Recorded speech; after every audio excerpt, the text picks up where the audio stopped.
बिहार में बीजेपी की हार और प्रशांत किशोर की जीत एक नहीं कई मायनों में बिल्कुल अलग मानी जा रही है। सबसे पहले बिहार में प्रशांत किशोर की बरसों की मेहनत रंग लाने लगी है और उनके चाहने वाले वोटर्स में बदल रहे हैं। दूसरा, 5 दशकों से जो सीट बीजेपी के पास रही उसको छीनकर प्रशांत किशोर ने बड़ी कहानी रच दी है। और इसके साथ ही चर्चाएं ये भी शुरू हो गई है कि अब बीजेपी के सामने आरजेडी यानी लालू का विपक्ष खत्म होकर क्या प्रशांत किशोर का विपक्ष खड़ा हो रहा है, जो आने वाले समय में बीजेपी को सीधी टक्कर देगा। इन सब के बीच बांकीपुर चुनाव में प्रशांत किशोर की जीत ने एक सबसे बड़ी इस चर्चा को जन्म दे दिया है कि अपनी व्यक्तिगत साख के जरिए एक नेता बहुत बड़ी राजनीतिक ताकत में बदल सकता है, लोगों के बीच अपनी पहचान बना सकता है, बशर्ते मेहनत, लगन और राजनीति के दांवपेच से वाकिफ हो। और वही प्रशांत किशोर की जीत ने साबित किया है कि अब वह भी असदुद्दीन ओवैसी, चंद्रशेखर आजाद जैसी वन मैन आर्मी में शामिल हो चुके हैं, जो अपने बलबूते पर किले फतह कर सकते हैं। ये नेता तो एक है, पर इनकी राजनीति और जनता पर पकड़ ऐसी है कि सियासी वजन बहुत भारी हो जाता है और यही वह सरकार के साथ साथ विपक्षी नेताओं पर भी कई बार भारी पड़ता है। बांकीपुर में बीजेपी की हार क्यों हुई यह अलग मुद्दा है, लेकिन किससे हुई बड़ा मुद्दा यही है, क्योंकि बीजेपी की हार तो भोपाल के दतिया में भी हुई, लेकिन वहाँ हराने वाली कांग्रेस पार्टी थी, इसलिए वो हार इतनी चर्चा का विषय नहीं बनी जितना बिहार की बांकीपुर की हार बन रही है। इस जीत ने राजनीति में उन नेताओं की भूमिका को भी सामने ला खड़ा किया जो बड़ी पार्टी या गठबंधन के सहारे नहीं बल्कि अपनी व्यक्तिगत राजनीति पहचान के दम पर सदन तक पहुँचते हैं। आपको बता दें कि विधानसभा चुनाव में करारी हार के 8 महीने बाद मिली इस जीत ने प्रशांत किशोर को एक जीते हुए नेता के रूप में स्थापित कर दिया है और साथ ही इस जीत से न केवल उनकी सिर्फ राजनीति में वापसी हुई है बल्कि उनकी पार्टी के लिए भी यह जीत बहुत ही मनोवैज्ञानिक बढ़त मानी जा रही है। वैसे भारतीय लोकतंत्र में कई ऐसे उदाहरण हैं जहाँ किसी दल का सिर्फ एक विधायक या सांसद होने के बावजूद उसकी आवाज सदन और राजनीति दोनों में प्रभाव छोड़ती रही है और कई बार एक सीट जीतने वाला नेता भी राष्ट्रीय राजनीतिक विमर्श का हिस्सा बन जाता है।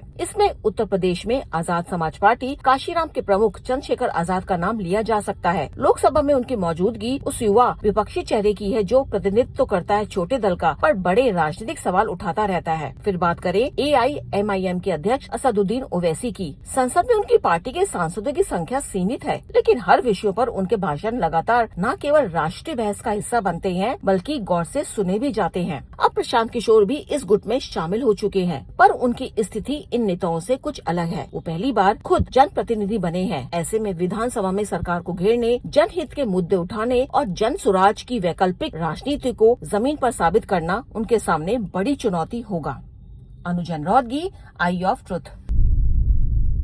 हमारे चैनल आई ऑफ ट्रुथ को सब्सक्राइब कीजिए YouTube पर, इसे फॉलो कीजिए Facebook पर, Instagram पर, Twitter पर और कू पर। हमारे चैनल के बारे में फीडबैक देने के लिए हमें मेल कीजिए ioftruth.6@gmail.com पर।